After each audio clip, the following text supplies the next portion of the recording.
my god. Macam ni lah buang haiwan. Right. Okay. Okay, Lily. Like a trend yang diorang yang nak jadi influencer or content creator very insecure about their body. So diorang edit the image, edit body. Maksudnya That's what you insecure. see is not what you get.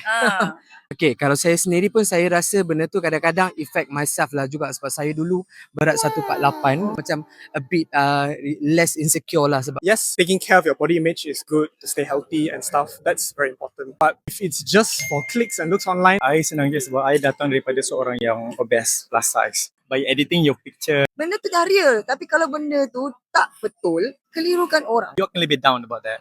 Low self-esteem dan low confidence level tu memanglah ada. Sebab selama ni dia dengan kamera dan filter-filter. As a human being, yes, kita akan down dengan insecurity yang kita ada. especially for teenagers these days, I can see how it really brings down their mental health and like self-confidence. Tapi jangan jadikan benda tu sebagai sesuatu yang negatif, you know. dulu saya memang malu dengan badan saya lah. Tapi sekarang ambil gambar, dah dapat gambar, pak, tepek terus dekat Instagram. So, and then mungkin you punya nasihat macam mana nak overcome insecurity when it comes to body image ni. Okay, first of all, nothing is perfect. I mean, it'd be hard to say stop being online so much because that's a hard thing to do. But Yeah. So just be realistic because nowadays I don't think people care much. you choose to do for society, I think that is way more important what you contribute in life. Be yourself, accept the flaws. That's not what defines you. In the end of the day, is Niat you macam mana. Sebab niat, kalau you bermula niat yang baik, benda tu akan datang dengan benda yang baik. who you shape yourself to be, your personality.